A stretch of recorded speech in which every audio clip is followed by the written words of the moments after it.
Alright, so we are going to do a feeding video.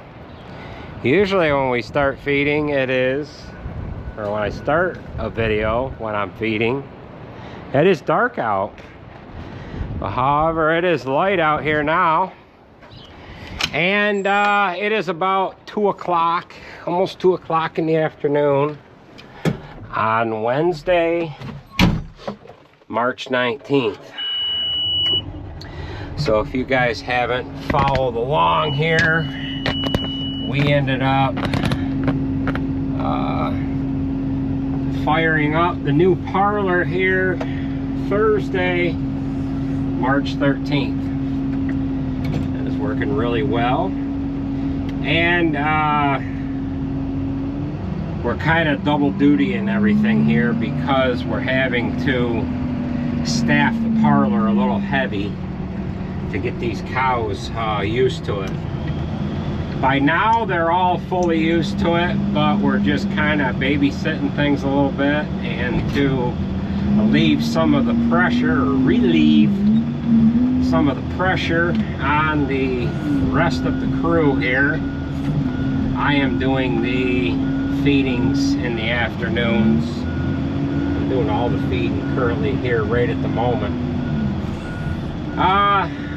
We started the parlor with 900 cows Thursday morning, and we got through the first milking at about, oh boy, what was that, maybe 11:30. When I got done feeding, I helped milk the last third or so, and then I did a couple things between milkings and then helped them do the second milking, and we got done with the second milking about 9 o'clock Thursday night. To split everybody up, we had a lot of outside help. Well, not outside help. We had 3 college kids from Cornell come in and help us.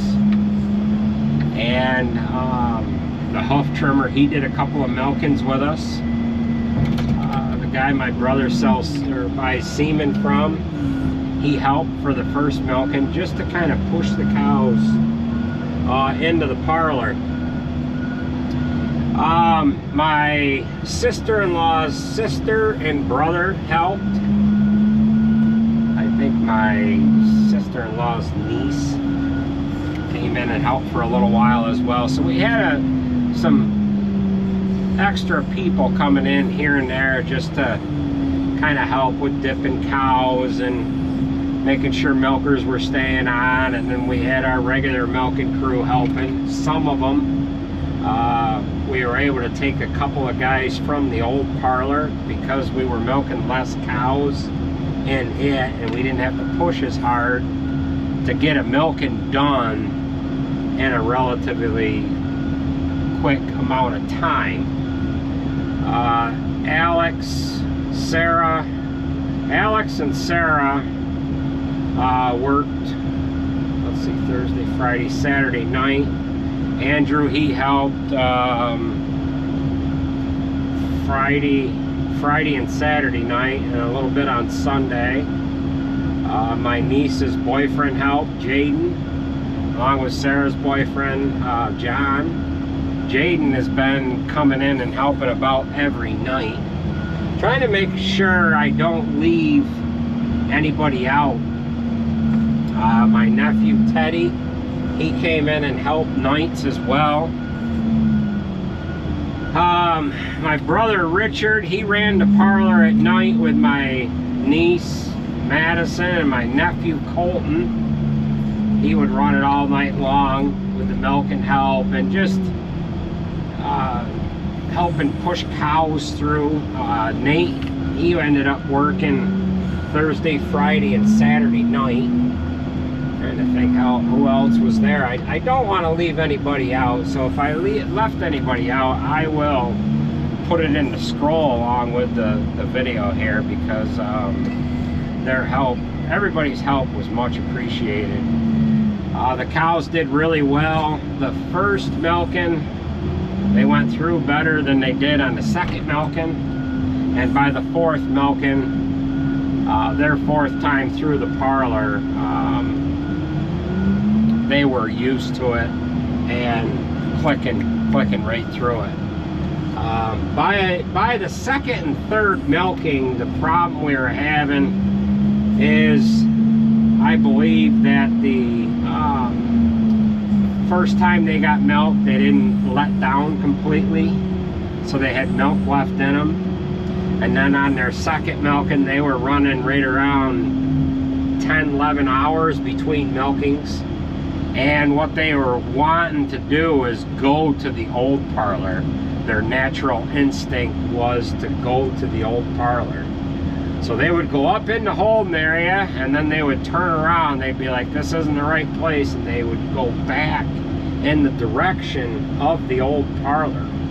It would take 6 of us to get in behind them and kind of turn them around to get them headed in the right direction. But like I was saying, by the time we got to the fourth milking with each group, they were acclimated and doing the job that they needed to do. After about the second milking, trying to remember, I think it was after the second milking, we started bringing in groups, you know, adding groups. So what that was doing is it was adding more cows to the amount of cows that were going through the carousel, and it was also taking away cows from the old parlor. So it was freeing up some of the help from the old parlor. Their milking times, they had a couple of hours between milkings, and they were, all the guys then were able to help with the new parlor. For a little bit there, we were 7 to almost 8 hours getting a full milking done after the cows were completely used to it. Now we're down to about 6 hours and 15 or 20 minutes. And that's going to get better all the while. Tomorrow, the barn that is right next to where we're mixing feed here, we're going to have all heifers in that barn, and the old barn, or the barn that is behind the old parlor. The new barn that's behind the new parlor is going to have milk cows in it, which that has heifers in it now. And tomorrow is going to be the day where we make the switch. So what I'm going to have to do tomorrow morning is not feed much feed, but just make sure everybody's got feed in front of them, and then everything has got to flip. All the groups are changing. That's probably going to drop us on milk a little bit.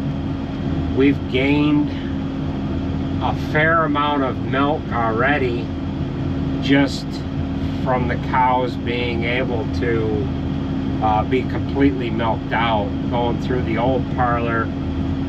They were more or less rushed, and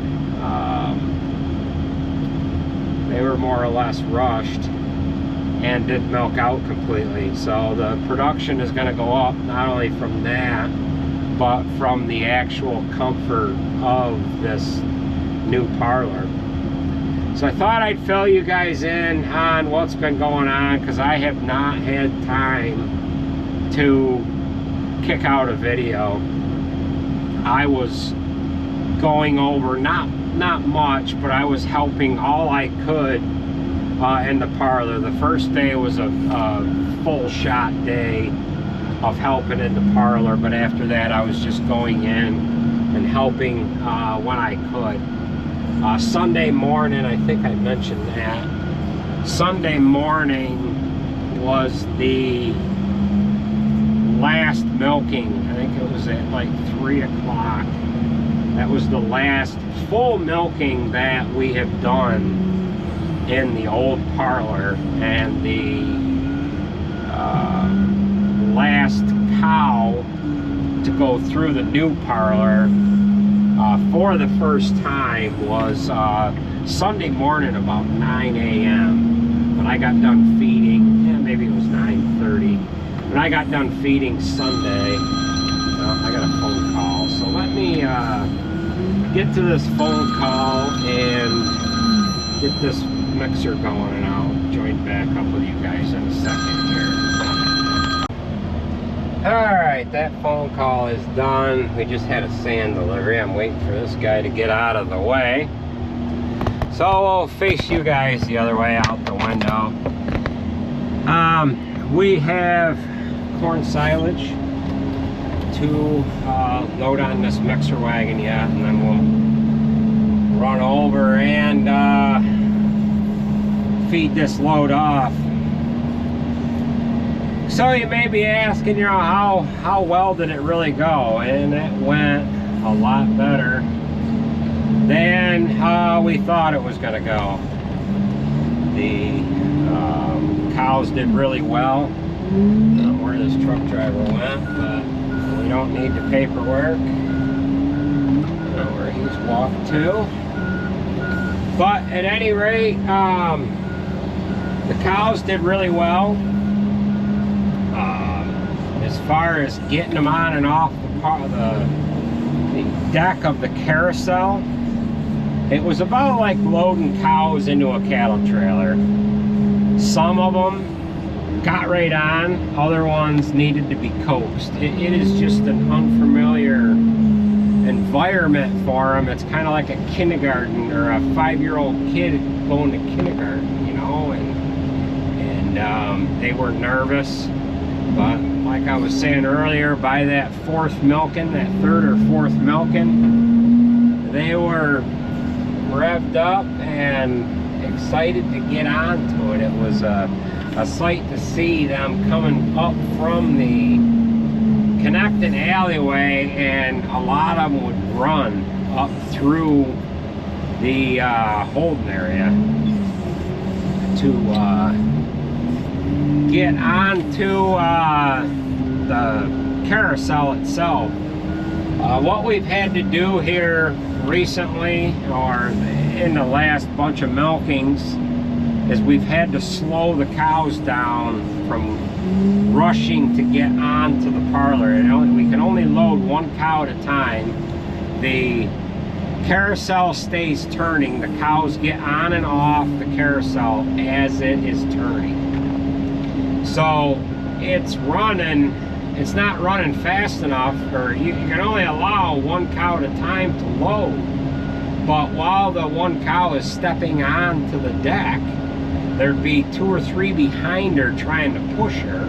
And then when that happens, we have an operator right there to hit the switch. There's sensors too, to where if she's not on far enough and her side or her butt ends up hitting the bar, it stops the carousel. You can, of course, start it back up again. You can reverse it. You can do all that from a control panel right on the right hand side of where the cows get onto the carousel itself. So it'll be probably another few days here, and then they'll get used to, you know, slowing themselves down and not rushing, more or less kind of understanding, hey, we gotta wait and get, you know, one on at a time. There's 4 alleyways that feed the single stall that comes into the carousel itself. So that is some of the problem. 4 cows trying to feed a single opening. So we've got this mixer wagon just about loaded. I've jaw jacked quite enough here. I have one particular goofball that says I talk too much and don't show enough activity. So I'm gonna have to make sure that I show this particular whatever. I don't know what he identifies as. He, they, them. I don't know. But at any rate, we're going to join up with you guys when I go over to dump that load of feed off.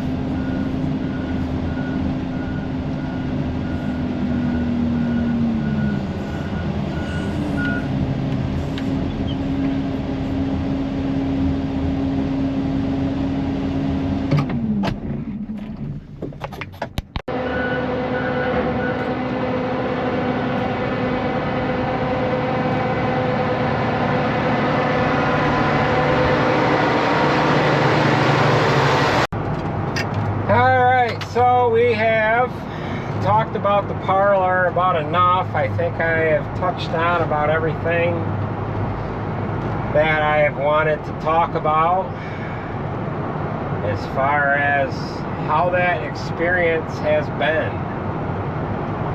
Maybe you're wondering how the mixer wagon has been working. This has been working really well. We have had this mixer wagon now for, I think it's going on 2.5 weeks. The 7200 is getting some transmission work done to it, and we're currently using the 7290 on it. The 7290 has a lot more power than does the 7200. So I don't know how much easier this 1500 is going to run than what the 1400 ran at. I've also gotten a lot of questions, or not questions, but I got a lot of comments on the rubber flap that we have hanging in this mixer. A lot of comments on, you know, hang a piece of plexiglass or put a camera on there so you can see. I misspoke. You don't need to see down into. It was just an observation that I had made when I put it on there. I said the only concern with it on there is we might not be able to see down into the mixer. That is just not necessary. So we are coming into the barn that is in behind the old parlor, and this is a site that I have not seen in a long time, as far as coming into the back of the parlor, looking up through the holding area and not seeing any cows in the parlor itself.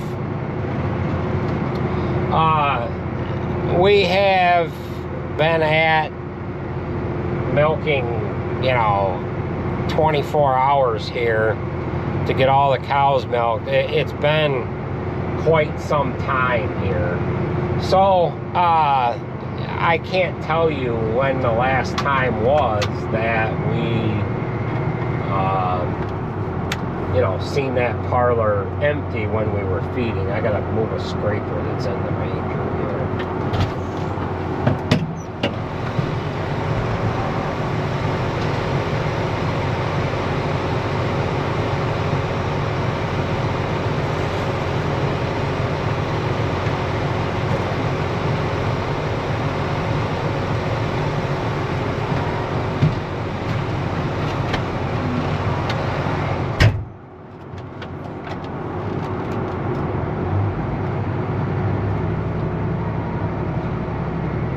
Alright, so we've got that scraper removed.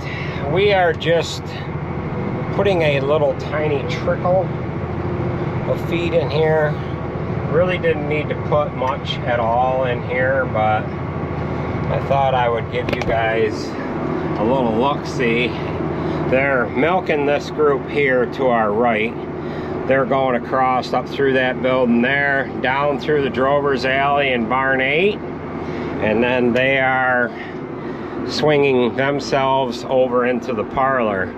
By tomorrow at this time, there'll be heifers in this group here.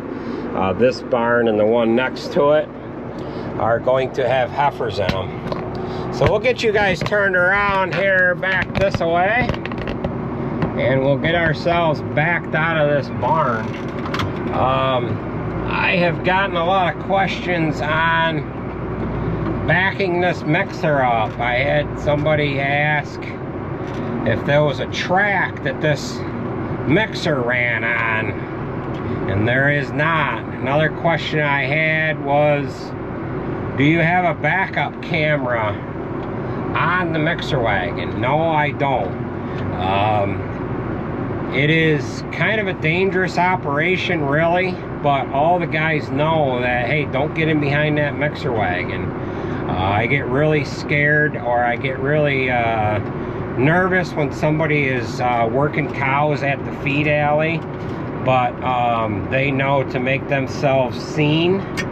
And they also, the guy running the mixer wagon, whether it's any one of us, knows that, hey, slow down, make sure you see them, because guys have gotten driven over by,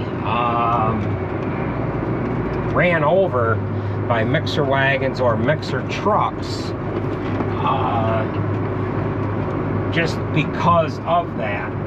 As far as a backup camera goes, you wouldn't be able to back up. And by the time your brain registers the image that you see on the camera, you would end up making a blooper.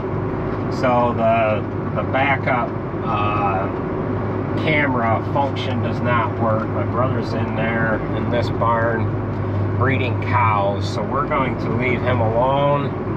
And we're going to go over to the other barn. So we're just going to make a little bit of a loopy turn here. I should have done that anyways, because it would have made more sense to have gone over into the other barn. So those were some comments that I have received here in the past. Now, like I was saying, this barn to our right here, doing this video and I'm not able to really pay attention here. So that group right there is being milked. They're coming across the connecting building. You can see it way down there. So they're going across that connecting building, then they're coming down this side of this barn, and then they're going over that away into that little nook out right there. That's the connecting alley for this barn 8, and then it goes over into barn 10, and then it goes all the way over to barn 9. Eventually, when we add on to barn 6, where the barn that we fed in, eventually when we add on to that barn 6, we can hook that alleyway up to it, and then do the same thing to that barn that I was going to pull into. Eventually we'll be adding on to them, but we'll be able to hook the barns all up, and then all the animals can be moved from one building to the other without having to be put onto a cattle trailer. We don't even own a cattle trailer. Actually, we do own one. It is hooked to a tractor, and we move little heifers from one side of the road to the other. So right now I am in barn 8. I've got 2 alleyways, 2 feed alley, or 2 alleyways to feed,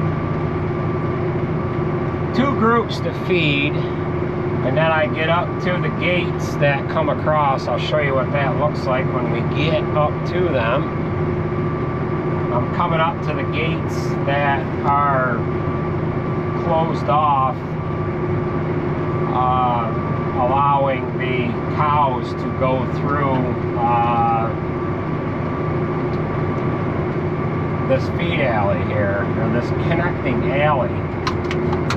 So we're going to turn you guys around, and actually I could take you guys out here. What I'm going to do, instead of just backing up, I need to feed all the way down through here.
Okay, so I opened up them gates because I got another set of gates.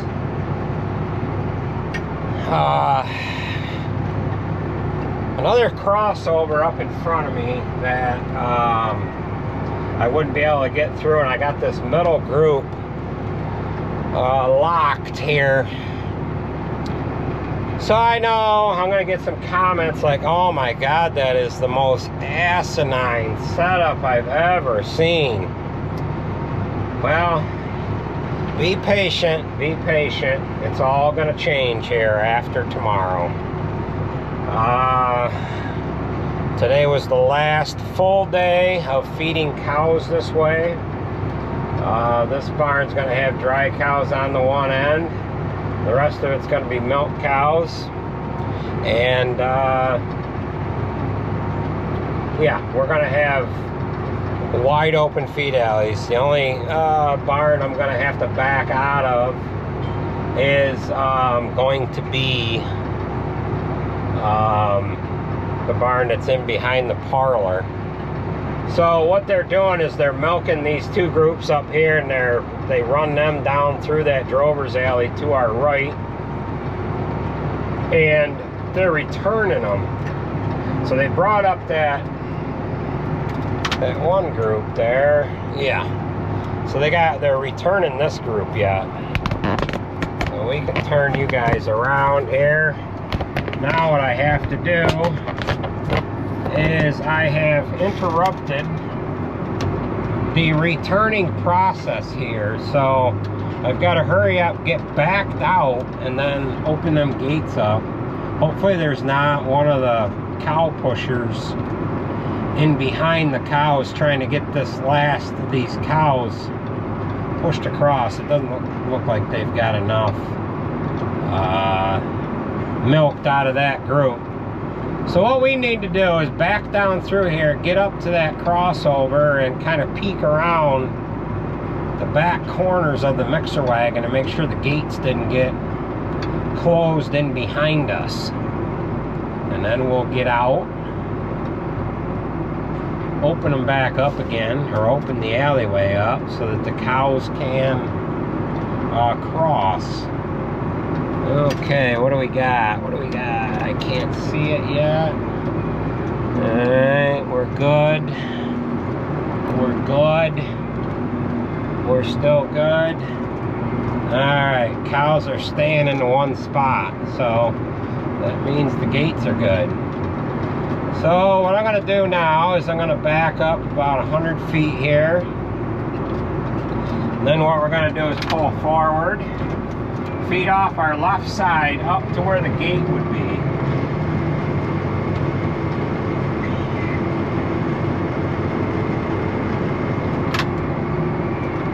Alright, shut the mixer off. Now we'll go open up the gates here. I had a telemarketer call right when we were opening the gates up here a moment ago. Alright, so they are patiently waiting to get back. So they're coming down out of the parlor. This is the return alley here. They're going across, and then they're going up through an alleyway all the way up the side of the barn, and then going back into the end groups that are on the upper side.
guys? Huh?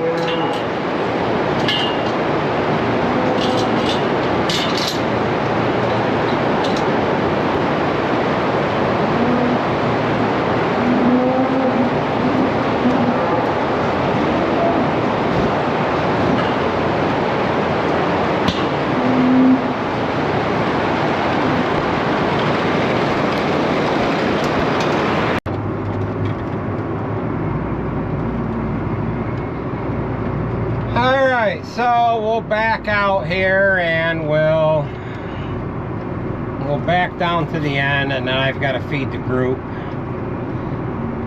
Feed some of this to the group on my left side. Now, I have had the comments about, have you ever had a cow before? No. I didn't start backing up with any speed until I was sure I could get out of the barn without scrubbing into anybody. If you hit a cow, if you ever hit a cow, they would know it and they would be fearful. And you don't want them fearful and backing out when you come in to feed. You want them cows to be able to trust the fact that this is a safe environment. I mean, I come down through here and that spout is this far away from their heads. They like to feed, don't break down on their heads. They just close their eyes as it goes by, and it's just like they really enjoy it for some odd reason. So I've got a little bit left on here. I'm going to spill that off somewhere. And we'll have to load up another load here. But yeah, you don't want to have them cows fearful at all.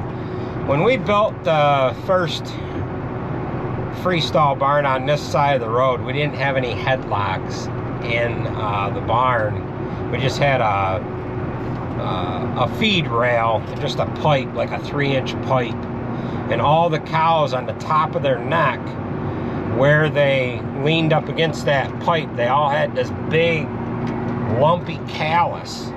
The cows almost looked like, oh, what are those cows called? They have that big lump up there. Oh, water buffalo maybe? I don't know, I could be wrong. But at any rate, they got that goofy looking callus on the top of their neck. And the reason why we didn't go with headlocks at first was because all the information that we have gotten, oh, your cows aren't going to eat as much in the headlocks, and they're more comfortable with that feed pipe, and it is not true. They actually like the headlock because what they were doing with that 3-inch pipe, they've got the cement curb that comes up off the floor. Their feet are into that curb. The feed alley is raised about 4 inches higher than the level they're standing on. So they don't have to reach directly down to the ground. But we keep the feed pushed up. But if they're reaching for any feed, and they're reaching underneath that pipe, they fall because they're leaning too much, and they could have a potential risk of falling. And then when they fall, they go in underneath that pipe and they end up all screwed up. They usually can't get up. You got to drag them out, and it just turns into a mess. So we put the headlocks in, and we felt that ever since we put the headlocks in, the cows were a lot more comfortable going in and out of the headlocks because the headlocks hold them in place.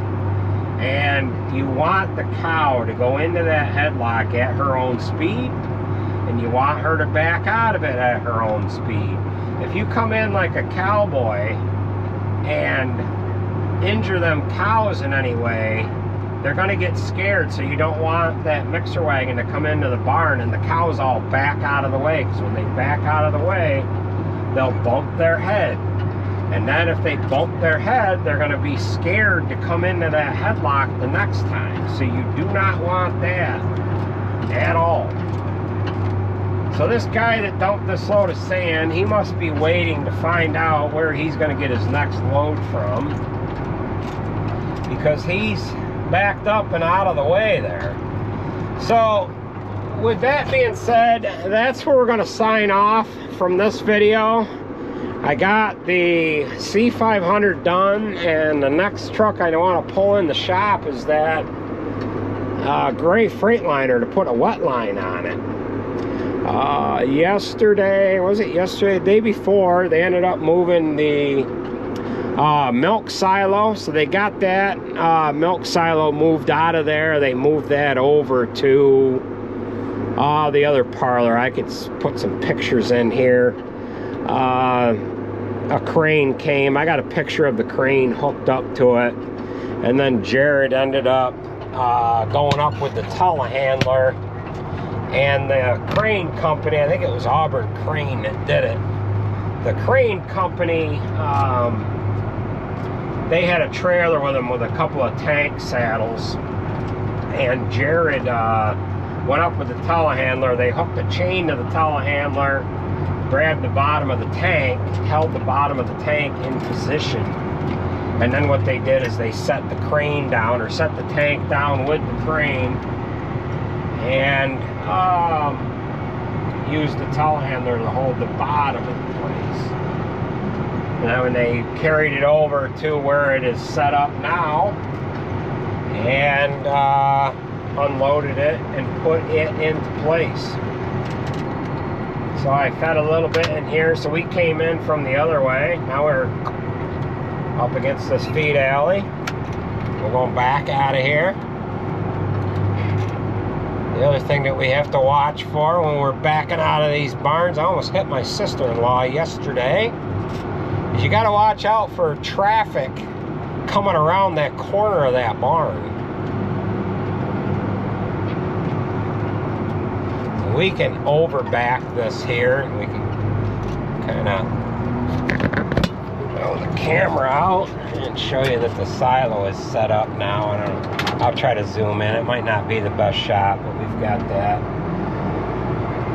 set up over there. Not quite ready to put milk in it. I thought they were shooting for being ready to put milk into it today, but that didn't happen. You might be asking, what is that big thing there? And that there is the to get up to the top of the tank and read the sight tube. So that's what that's there for. You might be asking what's going on. We're still jaw jacking here, and I apologize, but you might be asking what's going on with the old parlor. Well, right at the moment we're milking enough cows through it to satisfy the pasteurizer. We use the pasteurizer to pasteurize milk to feed the baby calves.